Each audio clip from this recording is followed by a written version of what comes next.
Good evening. Actually जो आज का टॉपिक है द रेस्पिरेटरी बैलेंस शीट, यानी जो श्वसन संतुलन चार्ट होता है, यानी जो हमारे बॉडी के अंदर रेस्पिरेशन चलता है उसका प्रोसेस क्या होता है और उसे कैसे बैलेंस किया जाता है। तो इसमें आपको पता है पहले ये ग्लाइकोलाइसिस प्रोसेस होता है। ग्लाइकोलाइसिस के बाद प्रोसेस कौन सा चलता है? टीसीए साइकिल, जिसे हम क्रैप्स साइकिल भी बोलते हैं। फिर उसके बाद कौन सी साइकिल चलता है? ईटीएस साइकिल, यानी इलेक्ट्रॉन ट्रांसपोर्ट सिस्टम साइकिल। ये एक फ्लो होता है, इसी फ्लो से क्या होता है, जो रेस्पिरेशन प्रोसेस चलता है। अब देखते हैं कि जो ग्लाइकोलाइसिस में NADH बनता है वो कहाँ आएगा? वो अब माइटोकॉन्ड्रिया के अंदर आएगा। माइटोकॉन्ड्रिया में आने के बाद क्या होगा? उसका फॉस्फोरिलेशन होता है, यानी उससे फॉस्फेट मिलता है। और फॉस्फेट क्या होता है? एनर्जी होती है। रेस्पिरेशन में केवल ग्लूकोज का ही यूज होता है। ये काफी इंपॉर्टेंट है कि रेस्पिरेशन में किसका यूज होता है? केवल ग्लूकोज का यूज होता है। एरोबिक रेस्पिरेशन यानी ऑक्सीशोषण में ग्लूकोज के वन मॉलिक्यूल से 36 एटीपी की फॉर्मेशन होती है। मान लीजिए एक मैंने चार्ट आपको लगभग 2 या 3 दिन पहले मैंने आपको सेंड किया था। उसमें ये दिखाया गया था कि अगर एक ग्लूकोज का जो मॉलिक्यूल्स है उससे 36 एटीपी की फॉर्मेशन होती है।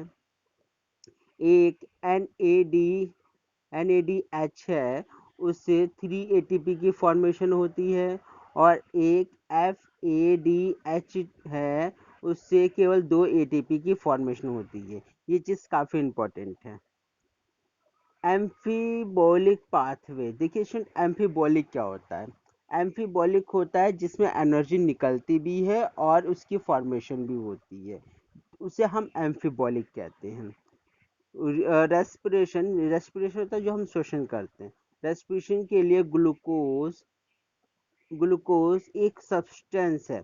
यानी अगर मैं कहूँ जो रेस्पिरेशन के लिए सबसे बड़ा किरदार यानी सब्सटेंस कौन सा होता है? ग्लूकोज ही होता है। सुन, आपको पता है ग्लूकोज ही केवल किस में आता है? रेस्पिरेशन में हेल्प करता है। रेस्पिरेशन में सभी कार्बोहाइड्रेट उपयोग में आने से पहले ग्लूकोज में कन्वर्ट होते हैं। यानी जितना भी कार्बोहाइड्रेट होगा उसका रेस्पिरेशन में जो यूज होगा तो वो किस में चेंज होगा? वो ग्लूकोज में होगा। जो फैट होगा अब उसका क्या होगा? उसका फैटी एसिड और ग्लाइकोल में क्या हो जाता है? ब्रेकडाउन होता है। मान लीजिए अगर हम भोजन में फैट लेते हैं तो उसका ब्रेकडाउन किस में होगा? फैटी एसिड में और ग्लाइकोल में हो जाएगा।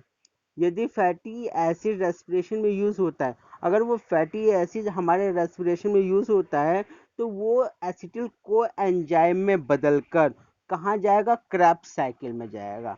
तो यानी क्रेब्स साइकिल में जो एंटर करेगा वो किस माध्यम से करेगा? वो एसिटिल को एंजाइम के द्वारा करेगा, क्योंकि वही को एंजाइम बनेगा। कौन?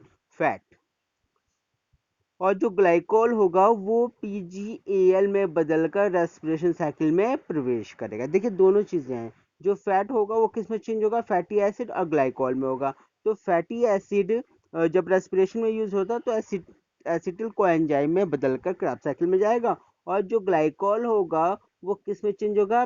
पीजीएल में चेंज हो जाएगा। प्रोटीएज एंजाइम के द्वारा क्या होगा? ब्रेक डाउन होता है और वो अमीनो एसिड में चेंज होगा। यानी अगर हमने अपने भोजन में प्रोटीन लिया है तो प्रोटीन का जो ब्रेक डाउन होगा, जो टूटेगा, वो प्रोटीएज एंजाइम के द्वारा होगा और उससे क्या बनेगा? अमीनो एसिड बनेंगे। रेस्पिरेशन के दौरान जो सब्सटेंस टूटते हैं, याद रखिए बच्चों, रेस्पिरेशन में जब सब्सटेंस टूटेंगे हम उसे कैटाबॉलिज्म बोलते हैं। क्या बोलते हैं? कैटाबॉलिज्म बोलते हैं। ठीक है।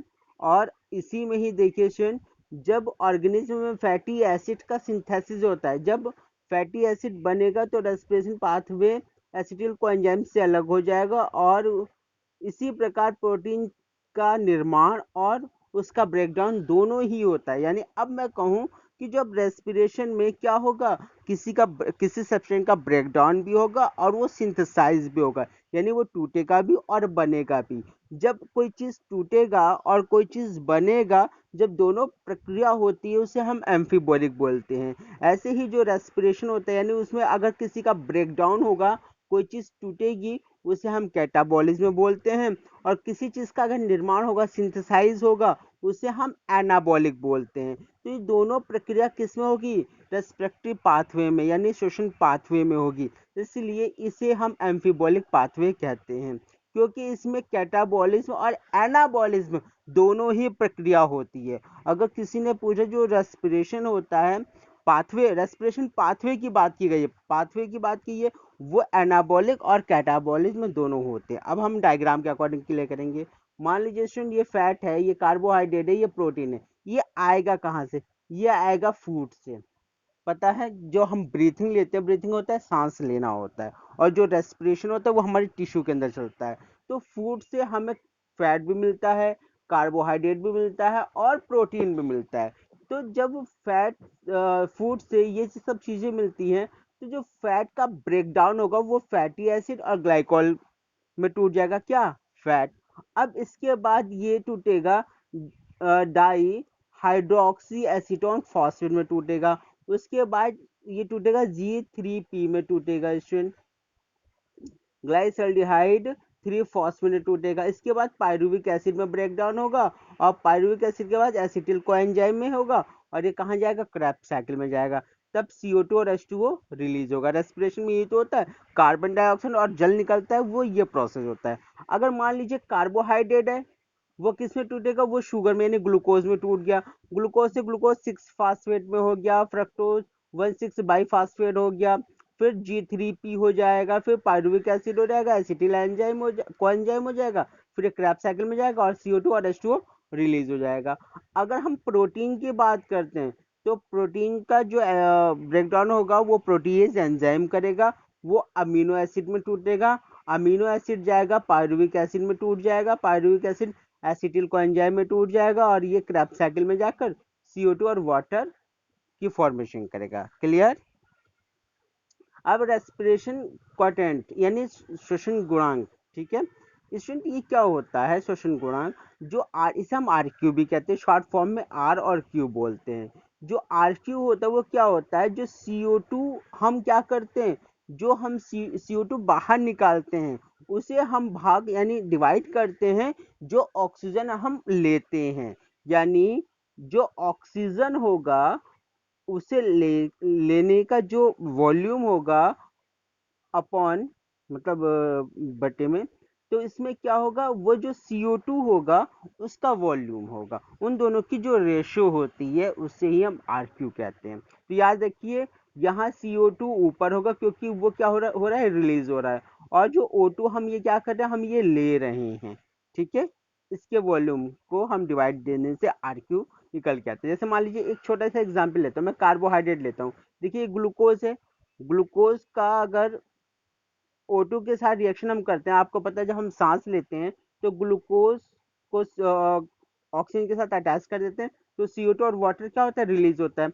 अब हम इसका RQ निकालते हैं, तो RQ क्या होगा? CO2 की संख्या मॉलिक्यूल्स कितने हैं? 6 है, और O2 का मॉलिक्यूल्स कितने हैं? 6 है। अगर हम दोनों को डिवाइड करते हैं तो 1 आ गया।